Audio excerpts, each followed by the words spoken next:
Hey everyone, and welcome. Today, we're going to peek under the hood of deep learning and talk about the two major software frameworks that have pretty much opened up this amazing technology to the entire world.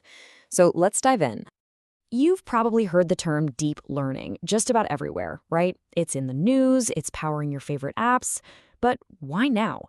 What caused this massive explosion of interest in something that's actually been around for decades?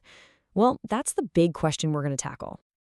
And here's our game plan. We're going to break this down into 5 parts. We'll start with a quick history lesson, then we'll look at the tools developers are using. After that, we'll pit the two giants in the field against each other, see how a model is actually built, and finally ask the really important question, when should you even use deep learning in the first place? Okay, first up, deep learning's big comeback. Because the really wild thing here isn't that this tech is brand new, it's that it went from being almost completely forgotten to, well, basically powering the modern world. You know, the history of deep learning is a real story of boom, bust, and then this incredible comeback. Back in the 80s, neural networks were all the rage. But by the 90s, the hype had died down. Simpler, more reliable methods took over, and neural networks fell into what everyone called an AI winter. Then, boom, around 2010, they came roaring back with a slick new name, deep learning. So, what happened? What brought them back from the cold? It was really a perfect storm of 3 key things. First, computing power just exploded, especially thanks to gaming GPUs. Second, the internet gave us these enormous data sets to train models with. And third, and this is a big one, brand new software libraries made it way easier for regular developers to build and play with these super complex networks. And it's that last point, the tools, that we're going to zero in on now. So let's move on and see how these tools, which are called frameworks, are really the secret key to unlocking all of deep learning's power. So, what in the world is a deep learning framework? The best way to think about it is like a professional power tool kit for a builder. I mean, instead of having to forge your own hammer and saw from scratch, the kit just gives you everything you need ready to go. Frameworks do the exact same thing for developers. They have all these pre-built components, and they handle all the gnarly low-level math for you. And when it comes to these frameworks, there are 2 names that just dominate the entire landscape, which brings us to our main event, PyTorch versus TensorFlow. This is a true clash of the titans. So in one corner, you've got PyTorch, which comes out of Meta. It's famous for feeling really intuitive to Python programmers, and it's super flexible. And in the other corner, you have TensorFlow from Google, which was really built from day one with a focus on deploying models reliably and at a truly massive scale. Okay, so these different philosophies really show up in how they handle their calculations. PyTorch uses something called a dynamic graph. Think of it like giving instructions one by one. You do something, you see the result immediately. This makes finding and fixing mistakes super straightforward. TensorFlow, on the other hand, traditionally used a static graph. This is more like drawing up a complete, detailed blueprint before you start building anything. It can be way more efficient for the final product, but, if there's a mistake in that blueprint, it's a lot harder to spot. So when would you want to choose PyTorch? Well, it's definitely the go-to for research and in academia. That's where you need to experiment and try out new ideas really fast.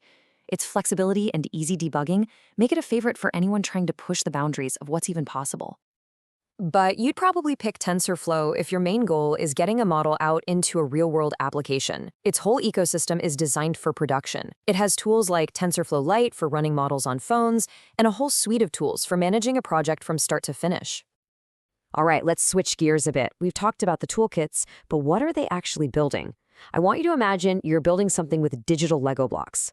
That's honestly a fantastic way to think about how you construct a neural network. And no matter which framework you use, the basic recipe always follows these 4 core steps. First, you get your data ready. Then you design the structure of your network, your Lego creation. After that, it's training time, where the model learns by looking at all the data. And finally, you take your trained model and use it to make predictions on brand new stuff it's never seen before.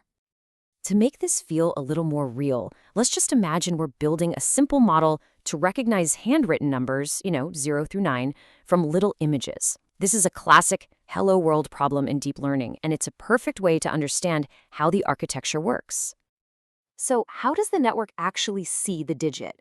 Well, first it takes the square image and just flattens it into one long line of pixels, kind of like unspooling a ball of yarn.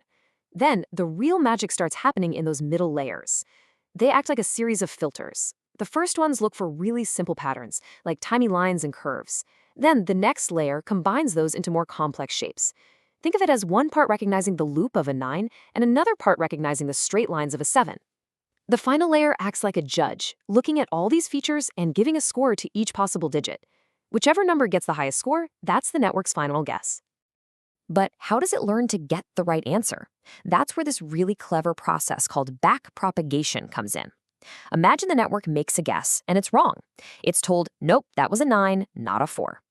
Backpropagation is kind of like a manager going back through the entire assembly line and telling every single connection, hey, your little contribution led to a mistake. Tweak what you're doing just a tiny bit so next time we're closer to a 9. By doing this over and over, thousands and thousands of times, the whole network slowly tunes itself to become an expert at recognizing digits. And that brings us to our final, and maybe our most important section. When should you actually use a deep learning model? Because look, just because you have a super powerful tool, that doesn't mean it's always the right one for the job. Now, this might seem a little weird, but for problems where the data is really noisy, think about trying to predict the stock market or even analyzing movie reviews. A super complex deep learning model can actually do worse than a much simpler, more traditional one. Its complexity can trick it into finding patterns in the randomness that aren't actually there. This really gets at a core philosophy in data science. You might hear it called Occam's razor.